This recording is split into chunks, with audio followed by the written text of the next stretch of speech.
84వ అధ్యాయంలోకి వెళ్దాం.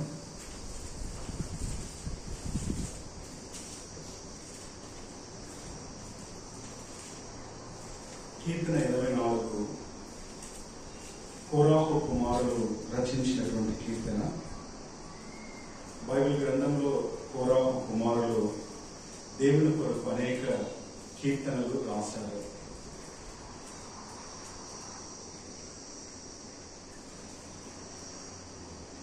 అయితే బైబిల్ గ్రంథంలో కోరాహు కుమారులు దేవునికి విరోధముగా కోరాహు అనే వ్యక్తి పాపం చేశాడు. కరెక్టా? ఎంతమందికి తెలుసు? కోరాహు అనే వ్యక్తి దేవునికి విరోధంగా పాపం చేశాడు. దానివల్ల ఏం జరిగిందంటే భూమి నెరవేర్చి అట్లనే వారిని మింగేసింది. ఈ సంఘటన ఎక్కడ ఉంది? పాత నిబంధనలో ఉంటుంది. సంఖ్యాకాలంలో మోషే కాలంలో మోషేని ఎదిరించినప్పుడు దేవుని యొక్క తీర్పు వాళ్ళ మీదకి వస్తే వాళ్ళ భూమి నెరవేర్చి మింగేసింది. ఒక దాదాపు 3 సంవత్సరాల క్రితం అనుకుంటాను ఇలాంటివి జరుగుతాయా అని మనకు అనిపిస్తుంది. అది ఏదో రాస్తారులే, బయట వాళ్ళు చెప్తా ఇలాంటివంతా నాకు జరుగుతాయా, మీరు ఊహించుకొని రాస్తున్నారు అని అంటారు. అయితే దాదాపు 3-4 సంవత్సరాల క్రితం ఇజ్రాయేల్ దేశంలోనూ జరిగిన ఒక సంఘటన మీకు చెప్తున్నాను. ఇదే విధంగా ఇజ్రాయేల్ ప్రజలు దేవుని విడిచిపెట్టి లోకాశలకు లోనయ్యి ఒక పబ్, సిటీస్లో ఏముంటుందండి, పబ్ ఉంటుంది. యవనస్తులు సాయంత్రం అయితేనే ఈ లోకానుసారమైన దీనా వెళ్ళింది కదా, ఈ లోకంలో ఉన్న వారి వస్త్రధారణ ఎట్లా ఉంది, వాళ్ళ పద్ధతులు ఎట్లున్నాయి చూద్దాము అని వెళ్ళిందంట. వెళ్ళి నా బిడ్డ జీవితం నాశనం అయింది.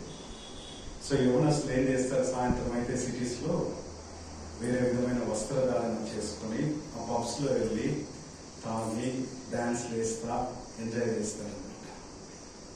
అయితే ఇశ్రాయేలు ప్రజలు కూడా ఆ విధంగా చేస్తూ ఉంటారు. మంచి పీక్ టైం, బాగా మ్యూజిక్ పెట్టుకొని కలర్ లైట్స్ పెట్టుకొని ఆ భయంకరమైన వస్త్రధారణ తాగుతా డాన్స్ వేస్తా ఎగురుతా ఉంటే అకస్మాత్తుగా ఆ పప్పు ఉన్న క్లబ్ కింద భూమి అట్లనే చీలి దాదాపు కొన్ని 100 మందిని మింగేసింది. ఇది కథ కాదండి, జరిగిన సంఘటన. వాళ్ళున్న పప్పు కింద ఆ నేల అట్లనే ఇట్లా చీలి డాన్స్ వేస్తున్న వాళ్ళందరినీ అట్లనే మింగేసింది. ఎక్కడికి పోయినారో తెలియదు, వాళ్ళు ఈ అగాధంలో పడినారో తెలియదు. జరిగిందండి, జరిగింది. అయితే ఇక్కడ కోరహు కూడా ఆ కాలంలో ఇదే జరిగింది. భూమి నెరవేర్చి దేవుడికి విరోధంగా పాపం చేసిన వ్యక్తిని మింగేస్తుంది. ఎందుకు ఇంట్రడక్షన్ ఇస్తున్నానంటే, మరి అలాంటి కోరాహు కుమారులు కదా, అలాంటి కోరాహు కుమారులు రాసిన కీర్తన ఎందుకు దేవుడు బైబిల్లో రాసి ఇచ్చినాడు?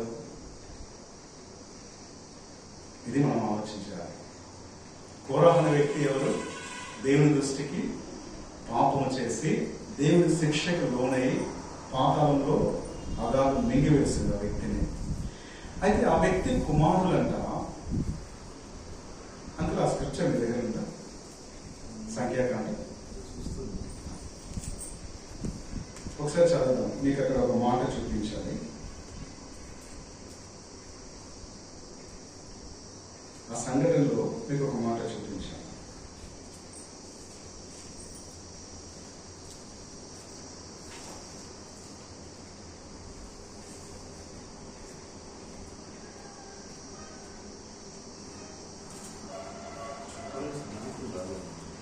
నేను చెప్తాను.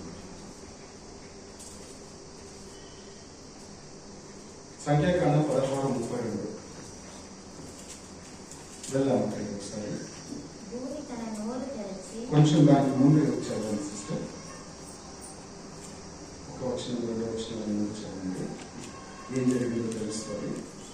అయితే యెహోవా గొప్ప వింత పుట్టించుట వలన వారు ప్రాణములతో పాతాళంలో కూలినట్లు భూమి తన నోరు తెరిచి వారి వారికి కలిగిన సమస్తమును వెంగివేసిన ఎడల వారు యెహోవాను అలక్ష్యము చేసిరని మీకు తెలియననెను. అతడు ఆ మాటలన్నీ చెప్పి చాలించగానే వారి క్రింది నేల నెరవిడిచెను. భూమి తన నోరు తెరచి వారిని వారి కుటుంబములను కోరహు సంబంధులందరినీ వారి సమస్త సంపాద్యమును రింగివేసెను. ఇది మీకు చూపించాను. కోరాహునంట కోరాహు సంబంధులందరినీ వారి సమస్త సంపాద్యమును రింగివేసిందంట.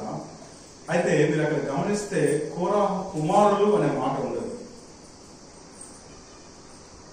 కోరాహు కుమారులు అనే మాట ఉండదు.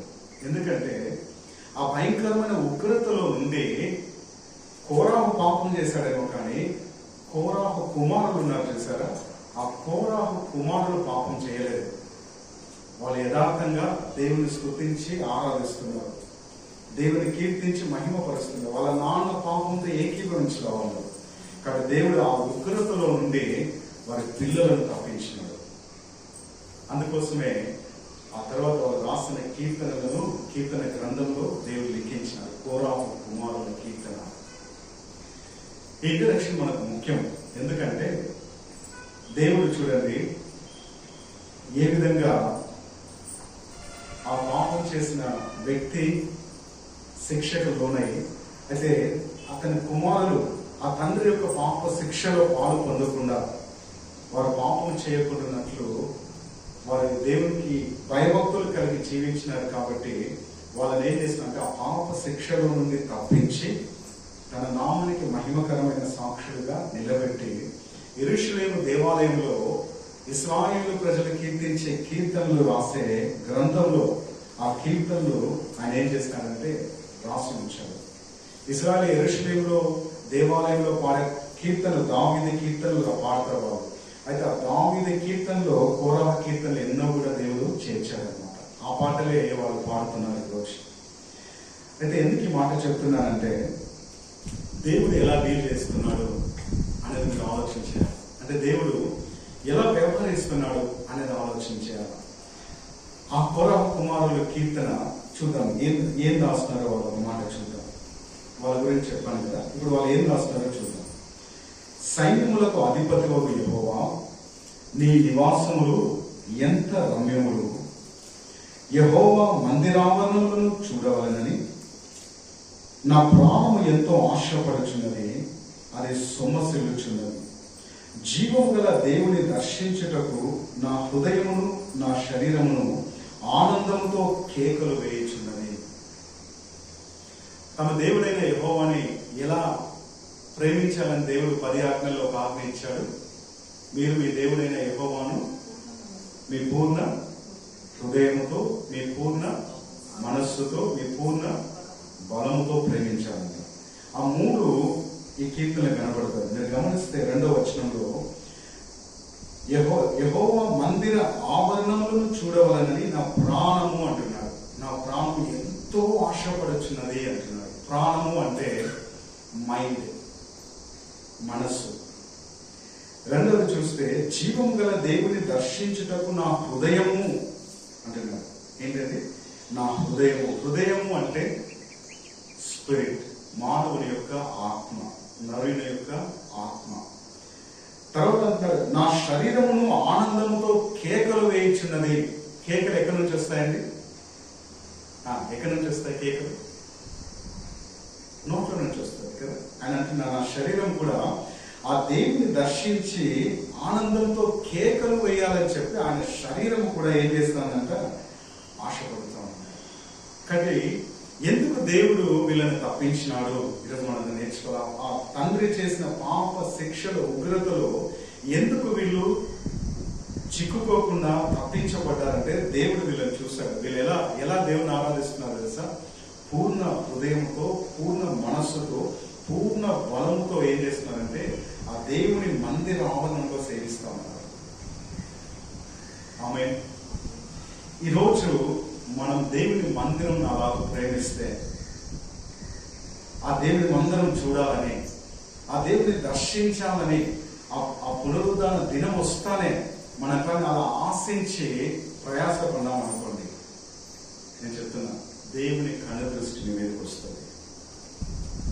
కోరాహు సంబంధాలు అందరూ ఉన్నారు, కోరాహు కలిగిన సమస్తం ఉంది, వాళ్ళందరూ శిక్ష అగాధం మింగి వేస్తుంది. కానీ యెహోవా కనుదృష్టి కోరాహు కుమారుల మీద ఉంది కాబట్టి వాళ్ళ శిక్షలో నుంచి తప్పించబడ్డారు. ఎందుకు కోరాహు కుమారుల మీదకి ఆయన కనుదృష్టి వచ్చింది, ఎందుకు వాళ్ళని దృష్టించినాడు అంటే, వాళ్ళు ఎలా ఆరాధిస్తున్నారు? పూర్ణ హృదయంతో, పూర్ణ మనస్సుతో, పూర్ణ బలంతో కేకలు వేస్తున్నారంట. దేవుని దర్శించి ఆనందంతో కేకలు వేస్తున్నారంట. చూద్దాం, 2-3 వచనం చదువుతుంది. సైన్యములకు అధిపతి యెహోవా, నా రాజా, నా దేవా, నీ బలిపీఠమునొద్దనే పిచ్చుకలకు నివాసము దొరికెను, పిల్లలు పెట్టుటకు వాన కోవులకు గూటి స్థలము దొరికెను.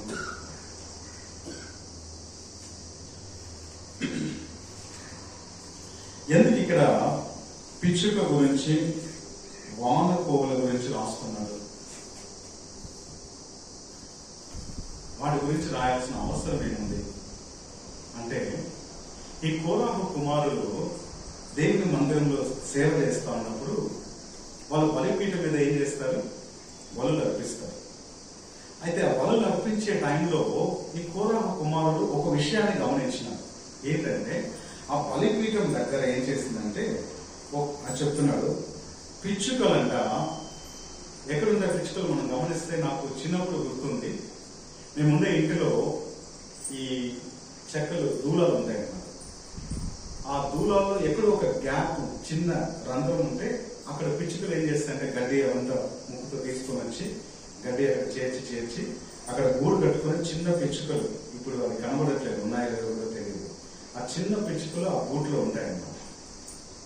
అది వాటి నివాస స్థలం. నేను ఒకసారి పొరపాటున ఆడుకుంటా ఇదే మరి ఒక చెక్క దగ్గర చిన్న పిచ్చుక ఉంటే పొరపాటున నేనంటే దాన్ని కొట్టాలని ఉద్దేశంతో రాయి తీసి కొట్టేశాను. అయితే అది పోయి కరెక్ట్గా పిచ్చుకు తగిలింది, పడిపోయింది కింద. అయ్యో నాకే బాధ వేసింది. దాన్ని తీసుకొని వచ్చి మళ్ళా ఇంట్లో పెట్టి కొన్ని నీళ్ళు పోస్తే కొంచెంసేపు బొమ్మను ఉంది, సడన్ గా లేచి ఎగిరిపోయింది. అమ్మయ్య అడిగిన అనుకున్నాను. సో కాబట్టి ఆ పిచ్చుకలు ఏం చేసినాయంటే, ఎక్కడ గూడు పెట్టుకున్నాయంటే అవి దేవుని బలిపీఠం వద్ద గూడు కట్టుకుని నివాసం చేస్తున్నాయి. ఇది చూసేసినారు కోరాహు కుమారులు. సేవ చేస్తా ఉంటారు, పిచ్చుకలు దేవుని బలిపీఠం మీద నివాసం పెట్టుకున్నాయి. నేను నెక్స్ట్ అంటున్నాడు, వానకోవలు అంటారు, పిల్లలు పెట్టుటకు వానకోవలకు గూటి స్థలం దొరికిన. ఎక్కడ? బలిపీఠం దగ్గర. అవి అదేం చేస్తుందంటే, పిల్లలు ఎలా పెడతారండి? గుడ్లు. పక్షులు ఏం చేస్తాయి? గుడ్లు పెడతాయి. ఆ గుడ్ల మీద పొదుగుతాయి, పిల్లలు వస్తాయి. కానీ ఇదేం చేస్తుందంటే, గూడు ఆ బలిపీఠం దగ్గర గూడు కట్టుకొని గుడ్లు పెట్టి దాని మీద పొదిగి పిల్లలు పెడతా ఉంటాయి. సో వాళ్ళు ప్రతిరోజు సేవ చేస్తా ఉంటే దాన్ని చూస్తాను, దాన్ని డిస్టర్బ్ చేయట్లేదు. వాళ్ళు పెట్టుకొని ఇలా గూడు పెట్టుకొని పిల్లలు పెట్టినాయని చెప్పి ప్రతిరోజు సేవ చేస్తాను, దాన్ని చూస్తాను, సేవ చేస్తాను, దాన్ని చూస్తాను. ఒకరోజు వీళ్ళకి ఏమొచ్చిందంటే హృదయంలో ప్రేరేపణ వచ్చింది. ఏంటంటే, ప్రభువా ఎంత వాక్యం ఈ పిచ్చుకలు. ఎందుకంటే మేమంటే ఆ బలి అర్పించే సమయంలో, ఆరాధన సమయంలో మేము వస్తాం ఈ మందిరంలో. అయితే ఇవి ఏం చేస్తా ఉన్నాయంటే, ఒక ప్రత్యేకమైన సమయం కాదు, పొద్దున్న నుంచి రాత్రి రోజంతా కూడా నీ బలిపీఠం దగ్గర నివాసం చేస్తా ఉన్నాయి. వీటికి ఎంత వాక్యం దొరికింది ప్రభువా అని ఆలోచన చేశారు. వాళ్ళకి ఆశ్చర్యమైంది. ప్రభువా, మేమైతే నీ మందిరంలో ఆ విధంగా దివారాత్రం ఉండలేకపోతున్నాం, అయితే ఈ పిచ్చుకలు నీ బలిపీఠం దగ్గరనే దివారాత్రము జీవిస్తా ఉన్నాయి, ఎంత వాక్యం వీటికి అని చెప్పి వాటిని చూసి కీర్తన రాస్తా ఉన్నారు. ఏం రాస్తున్నారు తెలుసా? సైన్యములకు అధిపతి యెహోవా, నీ నివాసములు ఎంత రమ్యములు. 4వ వచనం రాస్తున్నారు, నీ మందిరమునందు నివసించువారు ధన్యులు, వారు నిత్యము నేను స్తుతించుకోరు. ఆ పిచ్చుకలు చూసి రాస్తున్నారు, నీ మందిరములో నివసించువారంట. మనం ఏం చేస్తాము? అలా వచ్చి అలా కనబడి వెళ్ళిపోతాం, గెస్ట్ లాగా. కరెక్టా? అయితే కోరాహు కుమారులు రాస్తున్నారు, వీళ్ళు ఆ మందిరంలో సేవ చేసేవారు. వాళ్ళు అంటారు, నీ మందిరమునందు నివసించువారు ధన్యులు. నివసించాలంట. వాళ్ళంట ధన్యులు అంటే వాళ్ళు ఆశీర్వదించబడతారు. They are blessed people. వారు నిత్యము నిన్ను స్తుతించుదు. అంటే ఆ మందిరంలో వాళ్ళు ఏం చేస్తారంటే వాళ్ళు నిత్యము స్తుతిస్తారంటే, మీకు తెలుసా పిచ్చుకలు వాటికి ఒక టైం ఉంటుంది వేకుజామున. ఆ టైం వస్తేనే ఏం చేస్తారు తెలుసా, కిలకిల కిలకిల కిలకిల అని వస్తూ ఉంటాయి. సిఎంసీలో నేనున్న క్వార్టర్స్ పక్కన పెద్ద చెట్టు ఉంది. సాయంత్రం అయితే పక్షులన్నీ వచ్చి ఆ చెట్టు పైన ఉంటాయి. నేను గమనిస్తూ ఉంటాను, దాదాపు రోజు 12, 1 వరకు కూడా మేల్కొని ఉంటారు, సార్ 2 వరకు మేల్కొని ఉంటారు. 12 వరకు సైలెంట్గా ఉంటాయి పక్షులు. నేను టైం చూసుకోను, ఆ శబ్దం బట్టే చెప్పేస్తా టైం. 12 దాటుతానే 1, 2 అట్లా అవుతానే చిలుకలు ఏం చేస్తాయంటే అరవడం స్టార్ట్ అవుతుంది మెల్లిగా. ఎక్కడో ఒక చిలుక కిచకిచ కిచకిచ అని అరుస్తూ ఉంటాయి. కొద్ది కొద్దిగా పక్షులన్నీ మేలుకొని శబ్దాలు పెరుగుతూ ఉంటాయి. అప్పుడు నేను గమనిస్తా, ఓకే 12 దాటింది, కొత్త దినము ప్రారంభమైంది. పిచ్చులు ఎంత జ్ఞానం. 12 దాటి కొత్త దినము ప్రారంభం అవుతానే కొన్ని పిచ్చుకలు ఉదయమే లేచి అవి ఏం చేస్తానంటే దేవుడు వాటికి ఇచ్చిన భాషతో దేవుని స్తుతిస్తూ ఉన్నాయంట. దేవుడు యేసయ్య ఒకసారి యూదులను చూసి పరిసయ్యులను చూసి ఒక మాట అంటారు. పిల్లలంతా యేసయ్యను స్తుతిస్తా ఉంటే, హోసన్న ప్రభు పేరట వచ్చే వారికి స్తోత్రం కలుగును గాక, దీవించబడును గాక అని కేకలు వేస్తా అంటే పరిసయ్యులు సైలెంట్, ఎందుకు అరుస్తా ఉన్నారు అని చెప్పి ఆ పిల్లలు గర్దిస్తా ఉంటే యేసయ్య పరిసయ్యులారా, సదుకాయులారా, శాస్త్రులారా, మీరు స్తుతించకపోతే ఈ రాళ్ళు నన్ను స్తుతిస్తాయి అన్నాడు. ఆమేన్. నేను నీకు నోరు ఇచ్చిన, నీకు జీవం ఇచ్చిన, నీకు మనసు ఇచ్చిన, నీకు హృదయం ఇచ్చిన, నువ్వు నన్ను గ్రహించి నన్ను స్తుతించలేదంటే అని అంటున్నాడు, నీకు బదులుగా ఈ రాళ్ళు నన్ను స్తుతిస్తాయి. ఒక సేవకుడికి ఒకసారి దేవుడు పరలోక దర్శనం ఇచ్చాడంట. ఆయన రాస్తున్నాడు, పరలోకంలో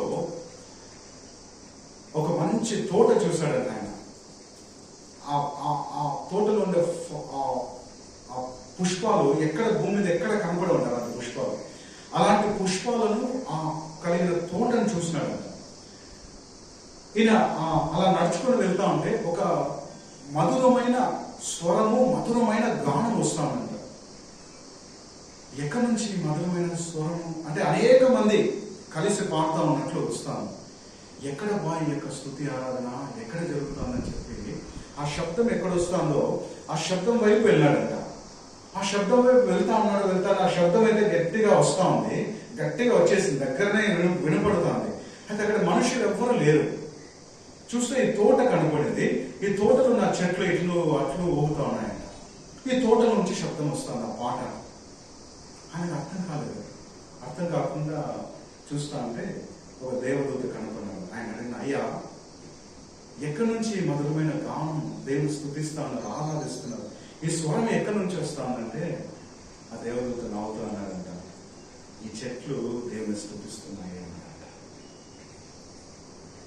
అది చెట్లలో నుంచి ఆ చెట్లు స్తుతించే స్వరం అన్నాడు. పరలోకంలో ఏం చేస్తుంది తెలుసా, ప్రతి సృష్టి దేవుని స్తుతిస్తుంది. కాబట్టి వీళ్ళు అంటున్నారు, ఆ పిచ్చుకలను చూసి, వానకోలను చూసి, తండ్రి నీ సన్నిధిలో నీ బలిపీఠం యొక్క నివసించేటట్లు వీడికి ఎంత వాక్యం కలిగింది. అవి ఏం చేస్తున్నాయి తెలుసా, అవి కూర్చొని అవి శబ్దం చేస్తా ఉన్నాయి. కోరక కుమారులు వింటా ఉన్నారు, ఏం చేస్తా ఉందంటే అని అంటున్నాడు, రాసుకున్నాడు, నీ మందిరం నందు నివసించేవారు ధన్యులు, వారు నిత్యము నిన్ను స్తుతించగలరు. పక్షులు ఏం చేస్తున్నాయంటే పొద్దున్న లేసిందే స్తుతిస్తా ఉన్నాయంట. తండ్రి ఈ కొత్త దినము ఆయుష్ ఇచ్చినందుకు మీకు స్తోత్రమని వాటికి ఇచ్చిన భాషతో దేవుని స్తుతిస్తున్నాయంట. బయటికి వెళ్తుంది, మళ్ళీ సాయంత్రం వస్తున్నాయి. సాయంత్రం వచ్చి, తండ్రి ఈ దినమంతా మమ్మల్ని పోషించావు, నా పిల్లలను పోషించినావు అని చెప్పి మళ్ళా కిచ కిచ కిచ కిచ అని చెప్పి సాయంత్రం వచ్చి శబ్దాలు వేస్తుంటే అది చూసి వీళ్ళు గ్రహించినారు, ఈ పిచ్చుకలు దేవుని మందిరంలో నివాసం చేస్తూ దివారాత్రము స్తుతిస్తున్నాయే, ఎంత ధన్యత వేయని ఒక రకంగా వాటిని చూసి అసూయపడ్డారంట. అయ్యో మాకు లేదే ఈ ధన్యత.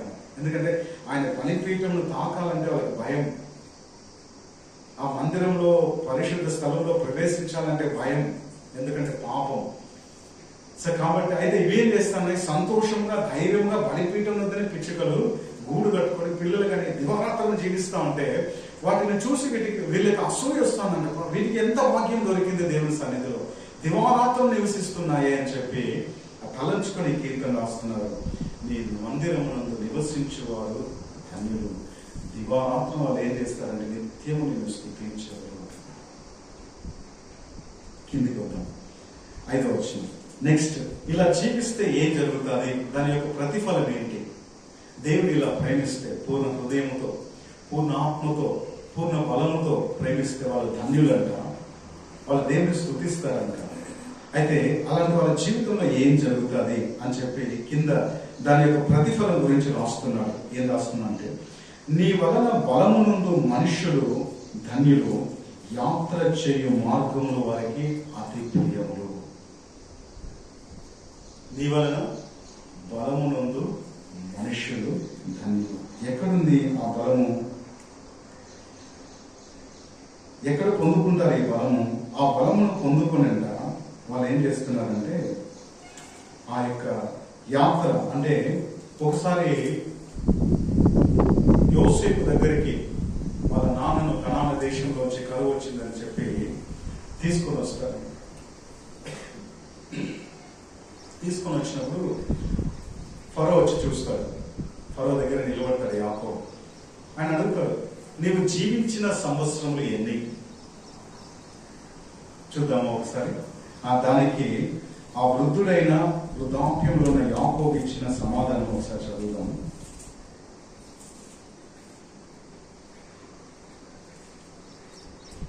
ము 47వ అధ్యాయం 8వ వచనం, 7 నుంచి అనుకుంటాం. 47:7. మరియు యోసేపు తన తండ్రి అయిన యాకోబును లోపలికి తీసుకుని వచ్చి ఫరో సమక్షమందు అతని నుంచగా యాకోబు ఫరోను దీవించెను. ఫరో, నీవు జీవించిన సంవత్సరములు ఎన్ని అని యాకోబును అడిగినందుకు ప్రశ్న ఏంటంటే, నీవు జీవించిన అంటే వృద్ధుడైపోయాడు, అప్పటికి వృద్ధాప్యంలో ఉన్నాడు. అంటే నీవు జీవించిన సంవత్సరాలు ఎన్ని, ఎంత నీ వయస్సు అని అడుగుతున్నాడు మన భాషలో చెప్పాలంటే. దానికి యాకోబు ఏమని సమాధానం ఇచ్చినాడు చూడండి, ఏమంటున్నాడు ఆయన, నేను యాత్ర చేసిన సంవత్సరములు. ఎందుకు యాత్ర అంటున్నాడు? ఇది మనం గుర్తించాలి ఈరోజు. ఈ వయసు ఎంత అంటే, నా వయసు 120, 130 అని చెప్పాలి. అయితే ఈయన ఏమంటున్నాడు, నేను యాత్ర చేసిన సంవత్సరములు. ఎందుకట నీ వయసు ఎంత అంటే నేను యాత్ర చేసిన సంవత్సరాలని అంటున్నాడు. ఎందుకు?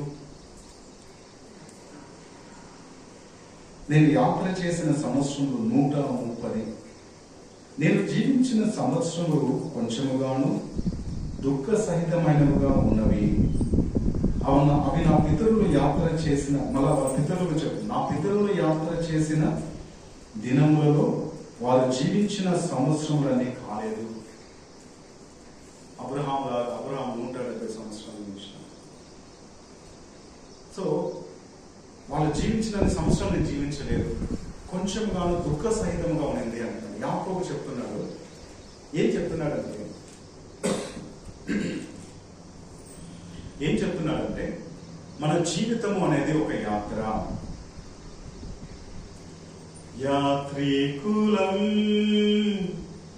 మనమందరం ఈ జీవయాత్రలు సాగెదం.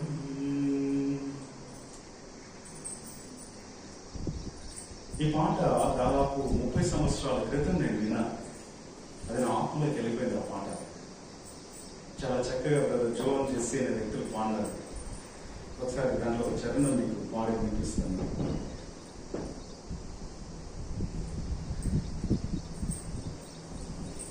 వాళ్ళు జీవితం గురించి రాస్తున్నారు.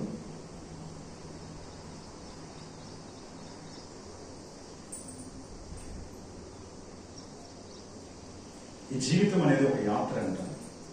ఆ యాత్రను గురించి రాస్తూ వాళ్ళు దాంట్లో ఆ జీవితం అనేది ఎలా ఉంటుందని చెప్తున్నారు. నీలో నాలో ఉన్నది ఓ మార్గం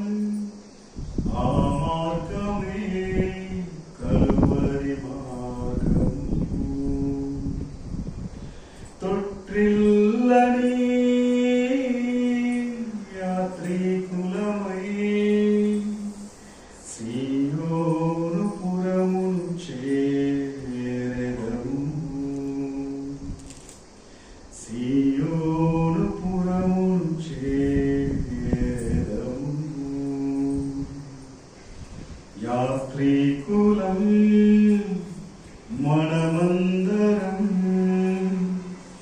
ఈ జీవయాత్రలు సాగెదం. కలరు మార్గము జీవమునకు కనుగొంటివా మరణించవెందరు. సో జీవితం అనేదండి ఒక యాత్ర అంట. యాకోబు ఆ మాటనే రాస్తున్నారు. నేను యాత్ర చేశాను అంటారు. నా పితరులు యాత్ర చేశారు. ఈ యాత్ర అంటే ఒక చోట ప్రారంభం అవుతారు. యాత్రకు ఏముంటుందండి? ఏముంటుంది? Will you use confirm ticket app or APSRTC app? Anybody will use? Whenever you have done reservation, train or bus. మనము ఒక రిజర్వేషన్ చేయాలంటే ట్రైన్లో కానీ ఫ్లైట్లో కానీ బస్సులో కానీ మనము అది అడిగే మొట్టమొదటి ప్రశ్న ఏంటంటే నీ సోర్స్, నువ్వు ఎక్కడ ప్రారంభిస్తున్నావు అంటారు. నేను రాస్తాను వేలూరు లేదా కాపాడి రాస్తా ట్రైన్ ఎక్కాలి. తర్వాత డెస్టినేషన్ అడుగుతారు, ఎక్కడికి పోవాలనుకుంటున్నావు, నేను రాస్తాను కడప అని. అప్పుడు అది వేలూరు నుంచి కడపకు వచ్చే బస్సులు లేదా కాపాడి నుంచి కడపకు వచ్చే ట్రైన్స్ ను చూపిస్తారు. అదేవిధంగా ఈరోజు మనం గుర్తించాలా, మన జీవితం కూడా ఒక యాత్ర. ఈ యాత్ర ఎక్కడ ప్రారంభమైందో మీకు తెలుసా? యాత్ర ఎక్కడ ప్రారంభమైంది? మన జీవిత యాత్ర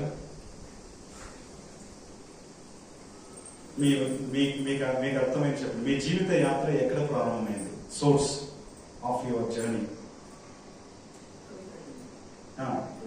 పుట్టుకతో ప్రారంభమైంది ఈ భూమి మీద. శివ, నీ యాత్ర ఎక్కడ ప్రారంభమైంది? నీ జీవిత యాత్ర ఎక్కడ ప్రారంభమైంది? నీ జీవితాన్ని నువ్వు ఎక్కడ ఆరంభించినావు? నీకు తెలిసి చెప్పు. నీ జీవితం అనేది ఎక్కడ ప్రారంభమైంది?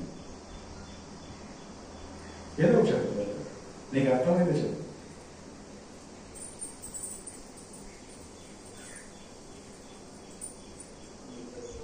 ఎక్కడ?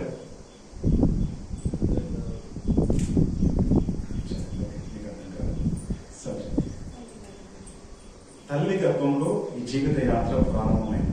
సిస్టర్, మీరు ఎక్కడ మీ జీవితాన్ని ప్రారంభించిన? తల్లి గర్భం. గుడ్.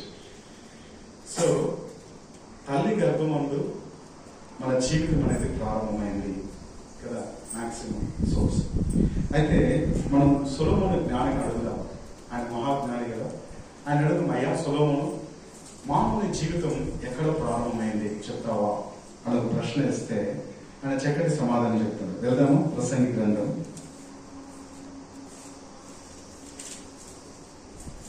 12వ అధ్యాయం 7వ వచనం.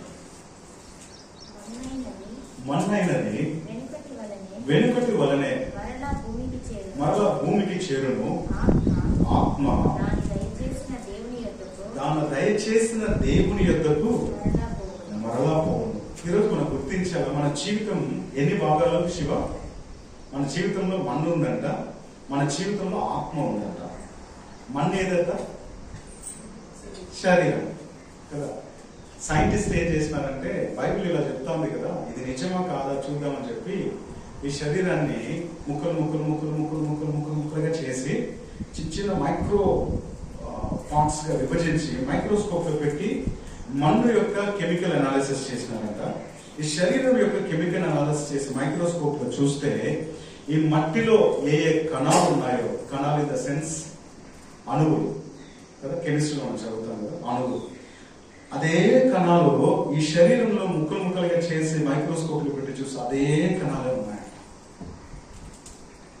కాబట్టి ఈ శరీరం మన్ను నుంచి దేవుడు తయారు చేశాడు అనేది సత్యము అని శాస్త్రజ్ఞులు ఒప్పుకున్నారు. ఆమేన్. కాబట్టి సొలొమోను ఇది ఎప్పుడో రాస్తాడు. ఆయన కాలం ఎప్పుడు? దాదాపు క్రీస్తు పూర్వము ఎన్ని సంవత్సరాలండి? దాదాపు 500 సంవత్సరాల కంటే ముందే ప్రసంగి జ్ఞాని రాస్తున్నాడు. మన్ను అయినది వెనుకటి వరలే మరలా భూమికి చేరు. మనం ఎన్ని భాగాలని చెప్పినాను? 2. శరీరం వచ్చి మన్ను. ఈ మన్నులో జీవాన్ని ఇస్తా ఉన్నది ఏది? ఈ మన్నును జీవింపజేస్తా ఉండేది ఒకటి ఉంది. ఇప్పుడు నువ్వు మాట్లాడుతున్నావు, నువ్వు ఊపిరి పీల్చుకొని నువ్వు బ్రతుకుతున్నావు అంటే ఈ మంటిలో జీవం ఉండదు. అయితే ఈ మంటికి జీవం ఇచ్చేది ఒకటి నీలో ఉంది. ఏంటది? చదువుదామా యోహాను సువార్త. ఈ సత్యం మాత్రం మర్చిపోకండి, ఇది జీవిత సత్యం. నువ్వు ఎన్ని బాధలు ఉన్నావు అనేది నీకు తెలియకపోతే నువ్వు ఎక్కడికి వెళ్ళాలి అనేది కూడా అర్థం కాదు. యేసయ్య స్పష్టంగా చెప్తున్నాడు. యోహాను సువార్త 6వ అధ్యాయం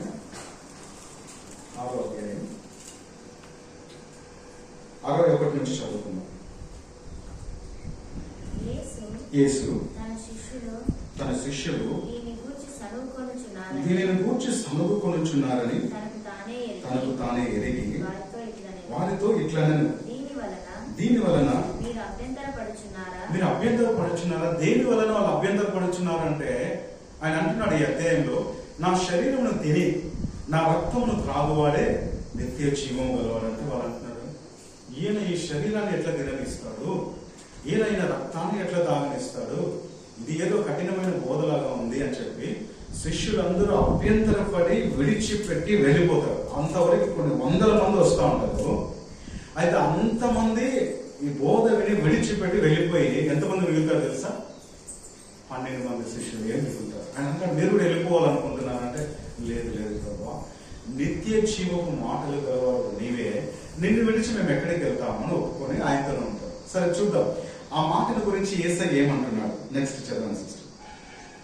అలాగైతే మనుష్య కుమారుడు మునుకున్న చోటునకు ఎక్కుట మీరు చూచిన ఎడల ఏమంటారు? ఆయన అంటున్నాడు, ఆయన యొక్క జీవితం యొక్క ప్రారంభం ఉంది, ఆయన జీవితం యొక్క అంతం గమ్యం గురించి చెప్తున్నాడు. మనుష్య కుమారుడు అంటే ఎక్కడి నుంచి వచ్చినాడు? మునుపు ఉన్న చోటు అంట. ఎక్కడి నుంచి వచ్చాడు ఆయన? చెప్తారా? యేసయ్య ఎక్కడి నుంచి వచ్చాడు? మునుపు ఉన్న చోటు తిరిగి ఎక్కుతాడంట ఆయన, మరణించి 3వ దినం తిరిగి లేచి. అయితే మునుపు ఉన్న చోటు ఏది? యేసయ్య ఈ భూమి మీదకి రాకముందు ఎక్కడున్నాడు? తల్లి గర్భంలోకి రాకముందు ఎక్కడున్నాడు?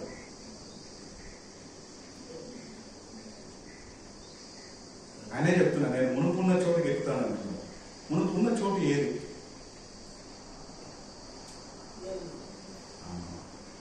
ఆయన ఎవరు?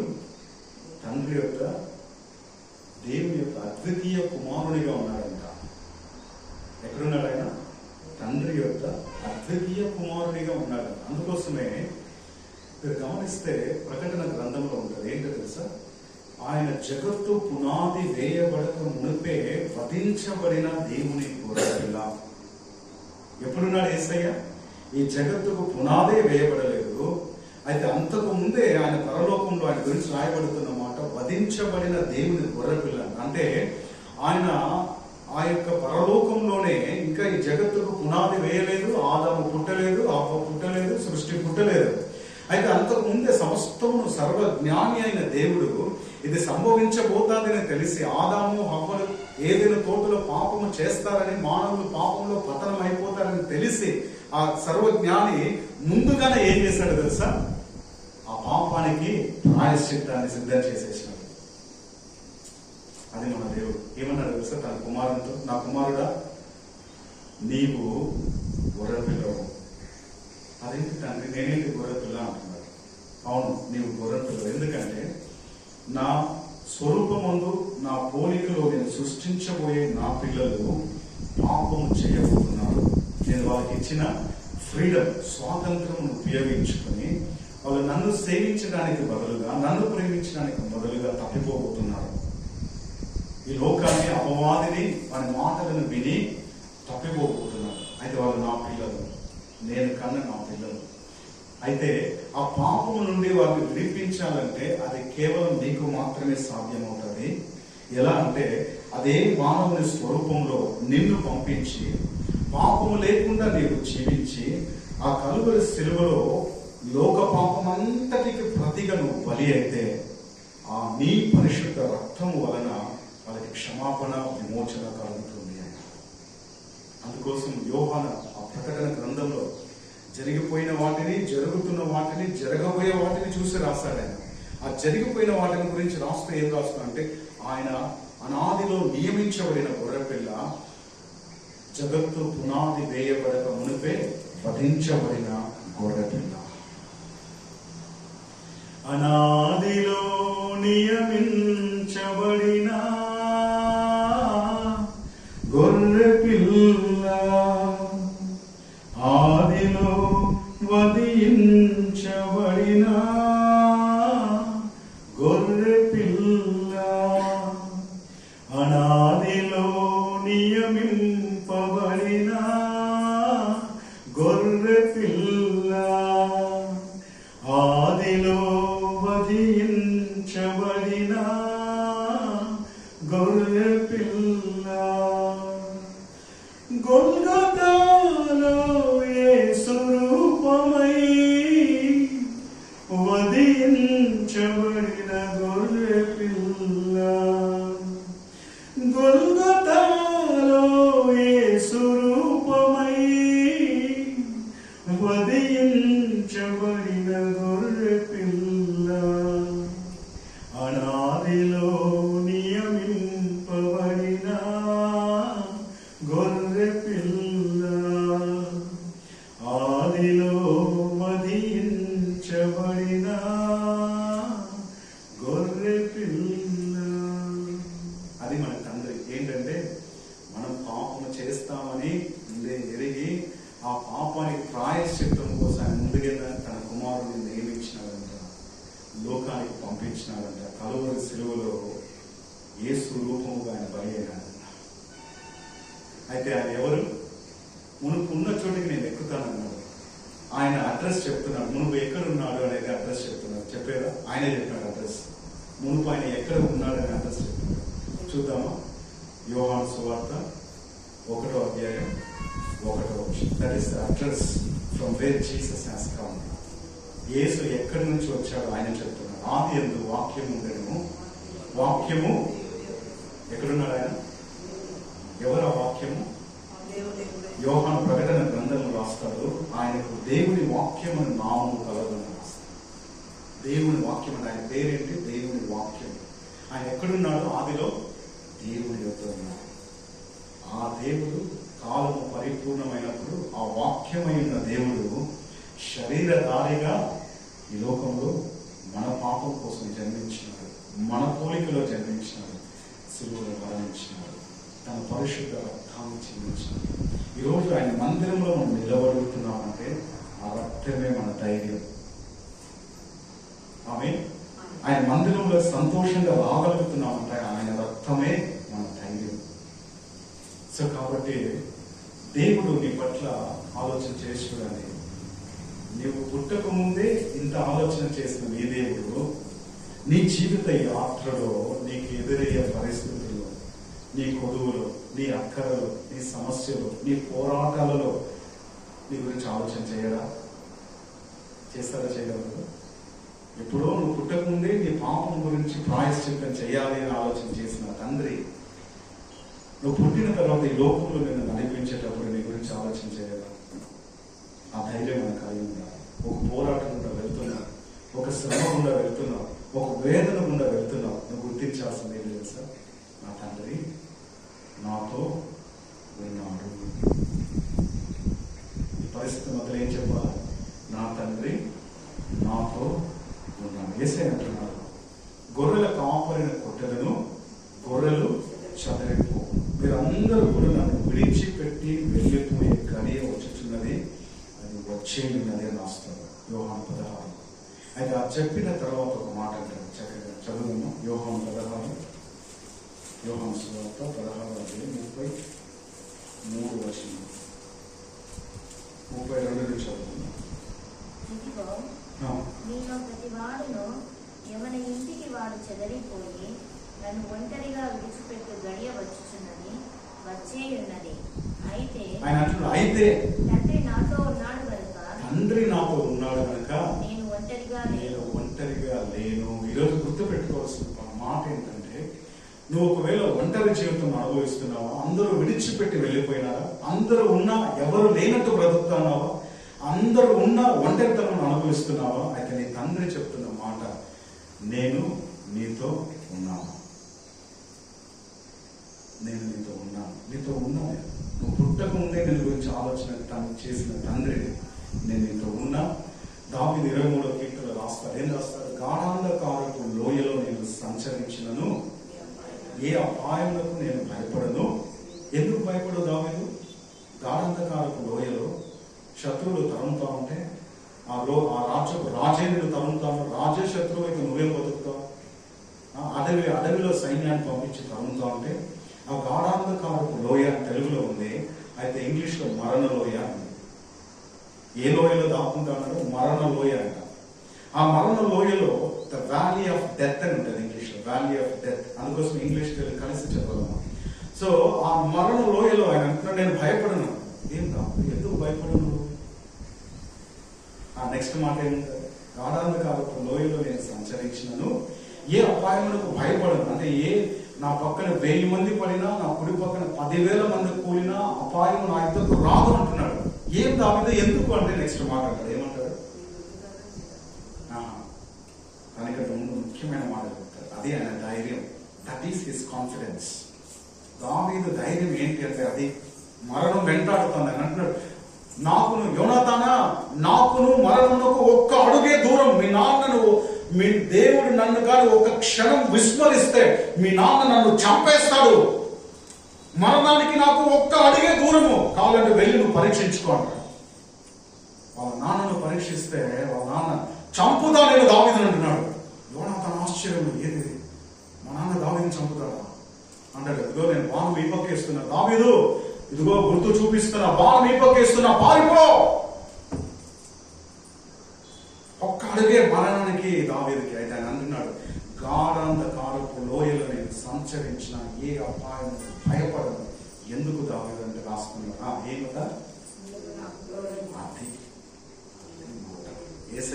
మీరందరూ నన్ను ఒంటరిగా విడిచిపెట్టే గడియ వచ్చుచున్నది, వచ్చి ఉన్నది, ఈ రాత్రే పోతారు మీరు అని అంటున్నాడు. నా తండ్రి నాతో ఉన్నాడు, మై ఫాదర్ ఈస్. నేను అంటున్నాడు, నా దేవుడు నాకు తోడై ఉన్నాడు. ఆయన అంటున్నాడు, నీ దుడ్డు కర్రయు నీ దండము నన్ను ఆదరించి. నీ దుడ్డు కర్ర నీ దండము నిన్ను ఆదరించి. ఏంటి దుడ్డు కర్ర అంటే ఏంటి? దండం అంటే ఏంటి? దావీదు తనకు తోడైన తండ్రిని అర్థం చేసుకున్నాడు. మీరు మీ తండ్రిని అర్థం చేసుకున్నారు? మీకు తోడైన తండ్రిని మీరు అర్థం చేసుకున్నారు? దావీదు అర్థం చేసుకో. 2 పదాలు వస్తున్నాయి, దుడ్డు కర్ర, దండం. మీకేమర్థమైంది 2 పదాల గురించి? దుడ్డు కర్ర ఎవరి చేతిలో ఉంటుంది? గొర్రెల కాపరి. దావీదు గొర్రెల కాపరి. ఆయన రాస్తున్నాడు దుడ్డు కర్ర అంటారు. 2వ దండం ఎవరి చేతిలో ఉంటుంది? ఆయన కాబోయే రాజు. అటు రాస్తున్నాడు ఆ రాజు దండం గురించి. ఈ 2 పదాలు దేవుడికి చెప్తున్నాడు. నీ దుడ్డు కర్ర నీ దండం నన్ను ఆదరించు. నా శత్రువుల ఎదుట నీవు నా భోజనం సిద్ధపరుస్తాను. ఆయన అంటున్నాడు, ఏంటి అంటే దుడ్డు కర్ర అంటే ఆయనకు తెలుసు. దావీదు ఒక కాపరిగా ఆ దుడ్డు కర్రతో ఏం చేస్తాడు తెలుసా? తన గొర్రెలను అడవిలో తీసుకుని వెళ్తున్నప్పుడు సింహాల బారి నుండి, తోడేళ్ల బారి నుండి వాటిని తినాలని వచ్చే క్రూర మృగాలను తన చేతిలో ఉన్న ఆ దండంతో వాటిని కొట్టి చంపి గొర్రెలను కాపాడుకున్నాడు. యాకోబు రాస్తాడు, చేతి కర్రతో నేను దేని దాటినాడంట? యోర్దాను. ఈ చేతి కర్రతో యోర్దాను దాటాను. ఎందుకు ఆ చేతి కర్ర ఉంది? యాకోబు ఎవరు? యాకోబు ఎవరు? గొర్రెలు కాపాడేవాడు. మామ మందరు మోస్తా ఉన్నాడు, మేపుతా ఉన్నాడు. ఆయన చేసిన పని చెప్తున్నారు. నేను దివారాత్రము కంటి మీద కునుకు లేకుండా నీ మందను కాపాడినా. ఎలా కాపాడుతాడు మందని? దివారాత్రం కాపాడినాడంట మామ మందని. సో దండం అంటే ఏంటో తెలుసా? నీ తండ్రి, నీ దేవుడు ఎవరో తెలుసా? మంచి కాపరి. ఎవరైనా యోహాను 10లో రాస్తారు, ఆయన మంచి కాపరి. మంచి కాపరి గొర్రెల కొరకు ప్రాణము పెట్టును. నువ్వు అర్థం చేసుకున్నావా నీ తండ్రిని? నా తండ్రి మంచి కాపరి, నా కోసం ఆయన ప్రాణమైన పెట్టి నన్ను ప్రాణంతో కాపాడుతాడు అని అర్థం చేసుకోవాలి. 2వది ఏంటో తెలుసా? దండము. దండం అంటే ఏంటో తెలుసా? దండము అనేది దేనికి సూచన? ఆ అంటాం ఎస్టేరు నేను అనుమతి లేకుండా అంతఃపురంలో ప్రవేశిస్తే రాజు దండము చాపితే నేను బ్రతుకుదా, ఆయన దండము నా వైపు చూపించలేదా నా శిరఛేదం చేస్తాను. దేని గుర్తు దండము? అధికారం గుర్తు. ఎస్తేరు ఉపవాసం ఉండి ప్రార్థన చేసుకుని రాజు అంతఃపురంలో అడుగు పెడతానే ఆయన కన్నుల్లో దయ పుట్టిందంట. దేవుడు కటాక్షం పుట్టిస్తే వెంటనే దండం తీసి ఏం చేస్తానంటే ప్రార్థన. లేదంటే పక్కన వంటలు రెడీగా ఉన్న తల తీసేదానికి ఎంత ధైర్యం ఉంటే అనుమతి లేకుండా రాజు అంతఃపురంలో ప్రవేశిస్తాను, రాని కూడా కావచ్చు, రాజు అనుమతి లేకుండా ప్రవేశిస్తామని పట్టుకోలేదు, వంటలు తల తీసే వంటలు రెడీగా ఉన్నారు. అయితే వెంటనే అడుగు పెట్టిన క్షణంలో బండ్లు లాక్కొని వెళ్ళిపోతారు. ఆ పని జరగక ముందే అంటున్నాడు, వెంటనే రాజు దండం చూపిస్తున్నాడు. వెంటనే ఆ బంట్లు అందరూ వెనక్కి వెళ్ళిపోయినారు. ఏంటి అర్థం? నీ జీవితం పైన సర్వాధికారం ఎవరి చేతిలో ఉంది? నీ తండ్రి. ఆయన అంటున్నాడు, ఇందాక మనం చదివిన 84వ కీర్తనలో 2 పదాలు రాస్తారు దేవుడి గురించి. నా రాజా, నా దేవా. ఏం రాస్తాడు? నా రాజా, నా దేవా రాస్తాడు. సో నీ జీవితం పైన ఒక రాజు ఉన్నాడు, ఆయన చేతిలో దండం. అంటే నీ మీద, నీ జీవితం మీద సర్వ అధికారము ఆయనకి ఇవ్వబడి ఉన్నది. నీ జీవితం పైన ఎవరికి ఉంది అధికారము? సర్వ అధికారము ఆయనకు ఉన్నది. నేను ఇక్కడ చదువుతున్న కాలేజ్లో యేసయ్య గురించి 4 మంది విద్యార్థులకు చెప్పి వాళ్ళని ప్రార్థనకు నడిపిస్తున్నానని చెప్పి ఒక నా క్లాస్మేట్ ఒకటి చూసి వాడికి ఒళ్ళు మండిపోయి కడుపు మంటే వీడు అందరిని మారుస్తా ఉన్నాడు, కాలేజీలో వచ్చి వీడు మత మార్పిడి వేస్తా ఉన్నాడని కడుపు రగిలిపోయి వాడు ఒక రోజు లైబ్రరీ దగ్గర చదువుకొని బయటకు వస్తా అంటే ఆపండి ఆవుగా ఏంటా మత మార్పిడి చేస్తాను ఏంటి, మారుస్తాను ఏంటి అందరినీ అని చెప్పి వాణించారు. జాగ్రత్త, ఎంబీబీఎస్ సీట్ లేకుండా చేస్తాను, నీకు ఈ కాలేజీలో లేకుండా చేస్తాను, మీరు జాగ్రత్త. చెప్పండి, నా జీవితం పైన వానికి అధికారం ఉందా? యేసయ్యకి అధికారం ఉందా? నేను అతనితో చెప్పిన మాట ఇంకా నా చదువు, నేను చెప్పిన మాట ఇంకా వినపడతాను. చూడు, ఈ ఎంబీబీఎస్ డిగ్రీ నాకు ఆధారం కాదు, అవసరం లేదు డిగ్రీ నాకు. ఈ భూమిని ఆకాశములు సృష్టించిన దేవుడు నాకున్నాడు, ఆయన చాలు, నీకు ఇష్టం వచ్చింది చేసుకోవాలి. ఈ డిగ్రీ నాకు అవసరం లేదు, ఇది నా ఆధారం కాదు. ఈ భూమిని ఆకాశములు పుట్టించిన దేవుడు నాతో ఉన్నాడు, నీకు ఇష్టం వచ్చింది చేసుకోవాలి. నా జీవితం పైన అధికారం ఎవరికండి? యేసుక్రీస్తుకి అధికారం. ఈరోజు ఆయన ఎక్కడున్నాడు తెలియదు, నేను ఎక్కడున్నాను? ఉన్నా. ఎలా ఉన్నా? ఎంబీబీఎస్ డిగ్రీ కాదు, ఎంఎస్ డిగ్రీ కాదు, ఎంసీహెచ్ సూపర్ స్పెషాలిటీ డిగ్రీని ఇచ్చి నిలబెట్టినాడు. రాజా నీ సన్నిధిలో నేనుంటానయ్యా, మనసారా ఆరాధిస్తూ బ్రతికేస్తానయ్యా. రాజా నీ సన్నిధిలో నేనుంటానయ్యా, మనసారా ఆరాధిస్తూ బ్రతికేస్తానయ్యా. నేనుండలేనయ్యా, నే బ్రతుకాలేనయ్యా, నేనుండలేనయ్యా, నే బ్రతుకాలేనయ్యా.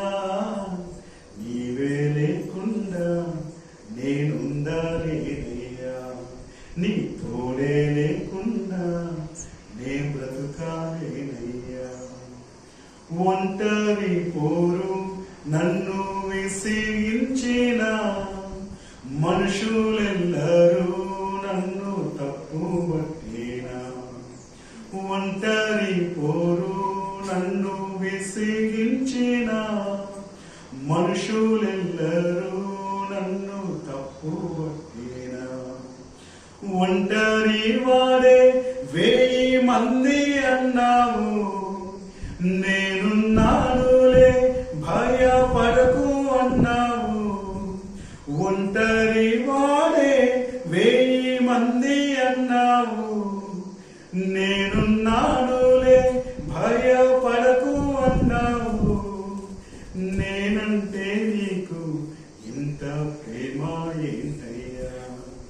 నేనంటే నీకు ఎంత ప్రేమ ఏంటయ్యా, నేనుండలేనయ్యా, నే బ్రతుకలేనయ్యా, నేనుండలేనయ్యా, నే బ్రతుకలేనయ్యా, నీవే లేకుండా నేనుండలేనయ్యా, నీ తోడే లేకుండా నేనుండలేనయ్యా, రాజా నీ సన్నిధిలో నేనుంటానయ్యా, మనసారా ఆరాధిస్తూ బ్రతికేస్తానయ్యా, నిన్నే మనసారా ఆరాధిస్తూ బ్రతికేస్తానయ్యా, నా మనసారా ఆరాధిస్తూ బ్రతికేస్తానయ్యా. నువ్వు ఒంటరిగా ఉండొచ్చేమో, మరణం నిన్ను వెంటాడుతూ ఉండొచ్చేమో, ఒంటరితనం పీడిస్తూ ఉండొచ్చేమో. అయితే నీ ధైర్యం ఏంటో తెలుసా? శత్రువులు వెంటాడినా, ఒంటరితనం పీడించినా, మనుషులు తప్పు పట్టినా, వేదన పాలు చేసిన నీ దేవుడు నీకు తోడై ఉన్నాడు. తన కుమారుని త్యాగం చేసిన తండ్రి నీకు తోడై ఉన్నాడు. ఆయన దుడ్డుకర పట్టుకొని ఉన్నాడు, దండము పట్టుకొని ఉన్నాడు. నీ జీవితం పైన నీ పక్కన 1000 మంది పడినా, కుడి పక్కన 10,000 మంది కూలినా అపాయం నీ యొద్దకు రాకుండా నీ తండ్రి నిన్ను కాపాడుతాడు. ఆ తండ్రిని నువ్వేం చేయాలా? యేసయ్య అంటున్నాడు, నేను యాకోబు అంటున్నాడు, చేతి కర్రతో యోర్దాను దాటాను. దేవుడు ఏం చేస్తున్నాడు? యాకోబును కాపాడి గొప్ప జనము ఒంటరి వాడే. అయితే ఇశ్రాయేలు దేశంగా మార్చేసినాడు ఆయన. ఒంటరి వాడు 1000 మంది ఉంటారంట. కాబట్టి యేసయ్య చెప్తున్న మాట, మీరందరూ విడిచిపెట్టిన నా తండ్రి నాతో ఉన్నాడు. ఈరోజు నీ తండ్రిని గుర్తించావా? ఈరోజు నీ తండ్రిని నువ్వు గమనిస్తున్నావా? నువ్వు చదువుతున్న కాలేజ్లో షద్రక్, మేషక్, అబేద్నెగో వాళ్ళు ఏం చేసినారు? వాళ్ళ తండ్రిని గుర్తించినారు. రాజా, నువ్వు నిలబెట్టిన విగ్రహానికి మేము మొక్కం, మండుచున్న ఈ అగ్ని గుండములో నుండి రక్షించుటకు మా దేవుడు సమర్థుడు. వాళ్ళ దేవుని గుర్తించి అర్థం చేసుకున్నారు కాబట్టి ఆయననే మేము సేవిస్తాం. రాజు ఏం చేస్తున్నాడు? దేవుడు వాళ్ళని రక్షించిన రక్షణను చూసి షద్రక్, మెషక్, అబేద్నెగో అనే ఈ విద్యార్థులు ఆరాధిస్తున్న దేవుడే మహిమ గల దేవుడు.